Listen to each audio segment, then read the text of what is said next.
Show of hands, who here is a Hufflepuff? Slytherin. Slytherin. Ravenclaw. Gryffindor. Who has no idea what I'm talking about?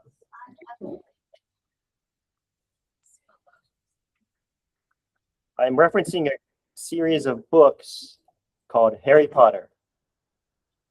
Set in a school, students are sorted into one of four houses, not based on their skills, but based on their values. Gryffindors have courage, Ravenclaws have learning, Slytherins have ambition, and Hufflepuffs have diligence. Being part of a house meant having guiding principles to form who you are. What if medicine had houses too? Well, we do. In the 19th century, four physicians shaped modern medicine. Known as the Hopkins Big Four, they each embodied certain values. They had an approach to medicine. And each of you belongs in one of their houses. Halsted, Welch, Kelly, and Osler. We're going to explore each of them, and as you listen, I want you to ask, which of them resonates with you the most? In whose house do you belong? The House of Halsted. This is a famous painting, The Gross Clinic, 1875, which depicts a typical OR in the late 1800s. Notice the amphitheater seating filled with medical students. Notice nobody is wearing gowns or gloves or masks. Surgery was a bloody and brutal affair. In contrast today, everyone wears masks and gowns. The operating surgeons wear gloves and sterile gowns and gloves. Notice they're wearing loops, which shows the meticulousness, which is very typical nowadays. None of this would have been possible without William Halsted, maybe the greatest surgeon who ever lived. Early in his career, Halsted removed pus and 7 gallstones from a 70-year-old woman. It was the first operation of its kind in this country. The patient was Halsted's own mother, and he saved her life. He also saved the life of his sister, who had lost a tremendous amount of blood in childbirth. He jabbed a needle into his arm, drew out a bolus of blood, and injected it into his sister. The first blood transfusion in America. At age 32, he began reading of experiments in Europe on the use of cocaine as a local anesthetic. He did what any bold physician would do. He experimented on himself and became addicted. It was an addiction he could never quit for the rest of his life. He entered rehab, and unfortunately, the damage to his reputation ended his medical career in his home state of New York. So it was a great blessing that he was offered a job at the newly formed Johns Hopkins Hospital.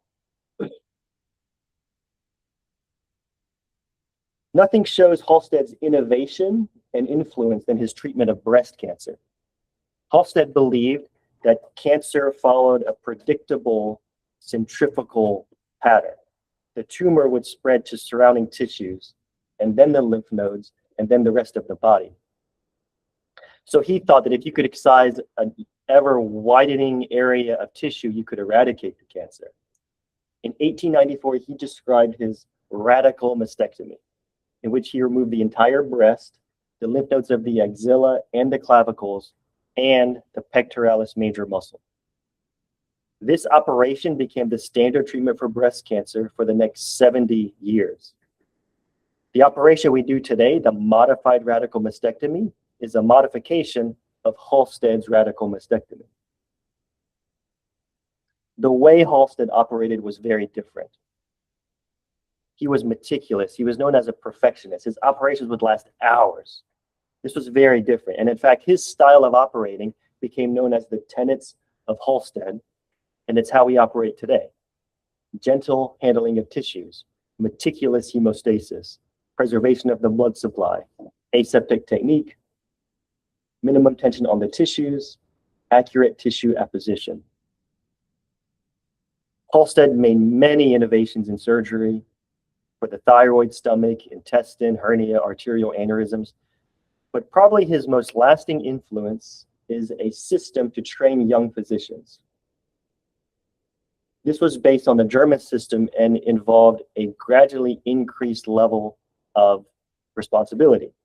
Interns served an indeterminate number of years, and only when deemed ready were they promoted to assistant surgeon for 6 years, and then to house surgeon for 2 years. This became the modern residency system. Another one of his lasting innovations was quite by accident. This is Dr. Caroline Hampton, an OR nurse. The antiseptic solution they were using in the OR was damaging the skin of her hands, so she went to Halsted for help. Because she was such an excellent nurse, he went to the Goodyear Tire Company and had them make a pair of thin rubber gloves to protect her hands. It did the trick, and Halsted and Hampton would later fall in love and get married. It was one of Halsted's chief residents that showed another benefit of the gloves. This resident published data showing that the use of gloves drastically decreased surgical infection rates, and he was the first surgeon to require gloves in the operating room. That resident's name was Joseph Bloodgood, who would leave Hopkins and found his own residency program, which is still open today and still produces surgeons of the very highest quality. Does anyone know what that residency program is? Yes, St. Agnes. All of you are part of Halsted's legacy. Halsted's legacy was one of boldness, of pushing the boundaries of how we treat patients. And if this resonates with you, maybe you belong to the House of Halsted. The House of Welch. This is the University of Pennsylvania Medical School, 1888. Back then, doctors did not have the prestige that we enjoy today. There were no admission requirements for medical school. Doctors, especially surgeons, were more like barbers or butchers. They were working class tradesmen. And notice what they are wearing. They're wearing black suits akin to priests. Today we wear white coats. And every doctor has been through a rigorous selection process. So how did this transformation happen? And why the white coats? Well, to understand this, you have to hear the story of Dr. William Welch. Dr. William Welch was born to a family of country doctors, but he did not want to be a physician. He wanted an academic career. So he studied the classics, Greek, at Yale, but failing to obtain a teaching position, he reluctantly went to medicine. He got his medical degree from Columbia, and shortly after this discovered the field of pathology, which held some promise for the academic career he greatly wanted. There was only one problem. There were no pathology labs in America. So he went to Europe, to Germany, and studied pathology, histology, physiology. Returned to New York, and with a few tables and chairs and a handful of microscopes, built the first pathology lab in America. His reputation grew. And then a wealthy donor in Baltimore, Maryland was building a brand new hospital called the Johns Hopkins. And Welch was the first doctor recruited. He became professor of pathology and the first dean of the Johns Hopkins Medical School. Back then, medicine consisted largely of the horse and buggy doctor. Doctors armed with a few remedies passed on through apprenticeship. It was not regarded as a science. It was Welch who changed all of this. At Hopkins, he opened labs in anatomy, physiology, pharmacology, pathology, and the very new field of bacteriology. He also changed who can become doctors. He was the first to require admission prerequisites, prior training in biology, chemistry, physics, and German.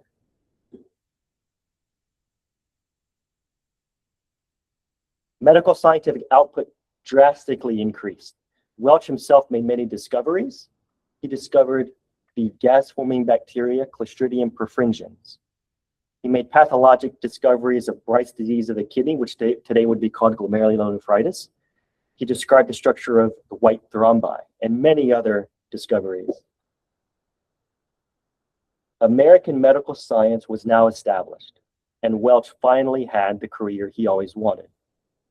He founded the Journal of Experimental Medicine, which was the first scientific medical journal in America, and it's still active today. It was about this time that doctors started wearing white coats. The white coat represented a new kind of physician, not the horse and buggy doctor. These physicians were trained in science, experimentation, discovery. White also represented the newest advances of the age, especially antisepsis. And white came to symbolize cleanliness, sterility. Welch's legacy lives on every time you cite evidence in your M&M presentation, every time you go to a journal club, every time you try to get your paper published. Because science is not a side activity in medicine. Because of Welch, science is the foundation of our profession, of our credibility, and our status in society. And if you agree with this, maybe you belong to the House of Welch. The House of Kelly. Dr. Kelly, the gynecologist, had a reputation that was so grand, it was said that he could open a practice in any city in the world and have a busy practice by the next day. He was known as the most rapid and brilliant operator in the country. By 31, he was chair of gynecology at Hopkins, and by his late 30s, his fame was worldwide. By the time he joined Hopkins in 1889, becoming the youngest of the Big Four, he had already invented the Kelly stitch, which was used to treat urinary stress incontinence. And he did the first successful C-section in Philadelphia. His chosen field of gynecology would today include gynecology, urology, and parts of general surgery. Kelly invented the Kelly clamp. He invented Kelly's sign, which was a way to identify the ureter. That's when you pinch the ureter and observe the worm-like peristalsis or vermiculations. He also wrote a 600-page book on the appendix and the treatment of appendicitis. Kelly operated on the clock. He wanted to increase his skills with fewer wasted motions. So his skill and his speed became legendary. He gave presentations around the country and the world. And these are comments from other doctors. Dr. Kelly is a wizard. His clinic is more enchanting and spectacular than a variety show. In Scotland, he gave us a demonstration of his tubular cystoscope and the catheterization of ureters so naturally exposed. It was all so swiftly and so neatly done. The demand for Kelly's services became so great that sometimes the hospital ran out of beds to house the throngs of patients who flocked to see him. He was also criticized for charging the highest fees of any doctor in the country. He argued he had to charge high fees for those who could pay so he could take care of those who could not. And I'll share a famous story about Kelly. He was walking through the fields of Pennsylvania and stopped by a farmhouse because he was thirsty. He was greeted by a young girl who gave him a fresh glass of milk. Years later, this girl would go to Baltimore and require surgery from Dr. Kelly. And as she was preparing to leave, she was presented her bill. And on the bill, it said, paid in full, 1 glass of milk. Dr. Kelly also had very different ideas of how gynecologists should be trained. He was very much against the amphitheater observations of operations. Students usually couldn't see, and most of them wouldn't become gynecologists. Rather, he chose a select group of medical students who, after graduation, would work in the field of gynecology. They would get specific and exceptional opportunities in the operating room. He believed that over a 4 to 8 year period, these young physicians should be observed in their work on the wards, in the lab, and in the classroom. Sounds familiar? This is how we treat specialists today. Dr. Kelly received numerous honors and awards. He got honorary degrees from the most prestigious institutions in the world. He had a number of other interests, notably for my Harry Potter fans. He was an avid collector of snakes and was made curator of reptiles and amphibians at the University of Michigan. Dr. Kelly showed us how to master a specialty. He became the model of what it means to be a specialist. And if you want to be the most sought after, most recognized expert in your field, then maybe you belong to the house of Kelly. The house of Osler. Dr. William Osler was the greatest teacher in medicine. He was born in Canada, and as a boy, he had a love of practical jokes, which would stay with him his entire life. When he was a boy, he somehow locked a teacher in a classroom with a flock of geese as the boys shouted insults through the keyhole, and he was later expelled for his antics. When he was a doctor, he convinced a medical journal to publish a bogus and outlandish paper, and the editor was so furious he refused to publish any of Osler's works thereafter. Dr. Osler graduated McGill University and then went to Europe for further studies. He went back to Canada for a general practice in internal medicine and a teaching position, where he quickly became the student's favorite. He had a very informal teaching style, and he started coming up with mnemonics to help students remember. For example, the way typhoid fever is spread is by the 4 F's: fingers, food, flies, and filth. Over the years, his academic reputation increased, and he became the most sought-after lecturer and physician in the English-speaking world. He went to England and gave lectures before the Royal College of Physicians in London. He was president of the Canadian Medical Association. And so by the time he went to Hopkins in 1889, he was already one of the most famous physicians in the world. He gave a very famous address before young physicians called Equanimitas, or equanimity, where he encouraged doctors to cultivate this quality, which he defined as coolness and presence of mind under all circumstances, calmness amid storm, clearness of judgment in moments of grave peril. He also published the Principles and Practice of Medicine, which became the landmark textbook in internal medicine for many years. Medical education then consisted entirely of didactic lectures. After a course of lectures, these doctors would be expected to go out into their communities and practice medicine. Osler insisted that students go to the bedside. Bedside teaching would not exist in this country had it not been for Osler.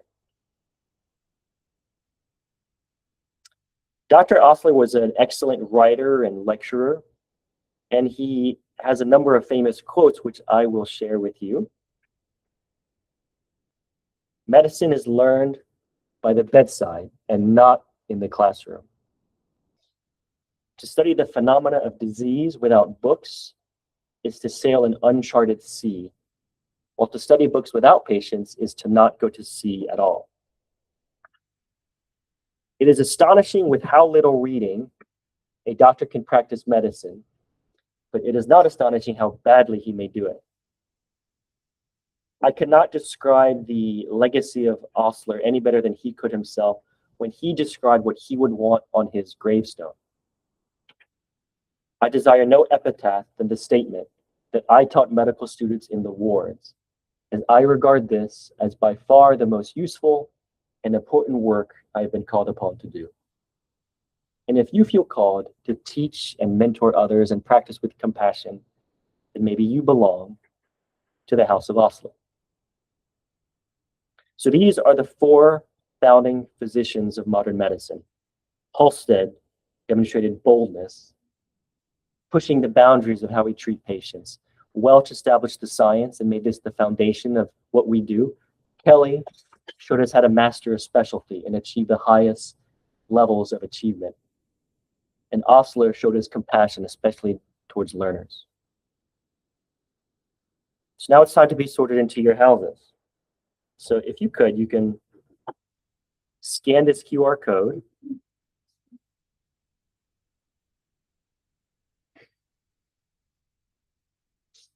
I need to share a different window.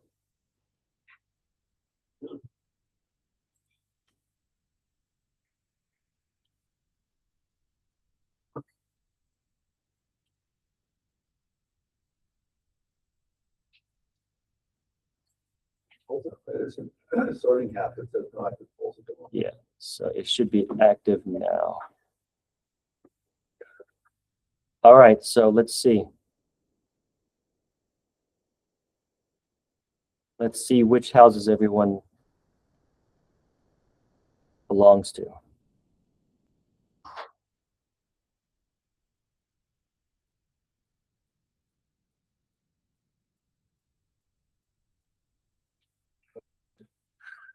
I don't know.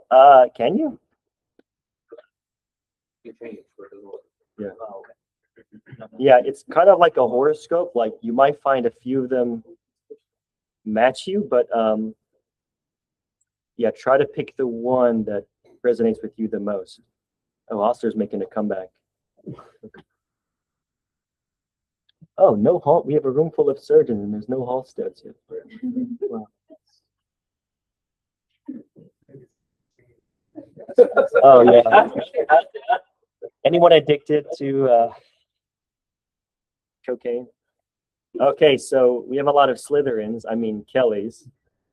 Oh, great. Kelly, Osler, Welch. No Halsteds.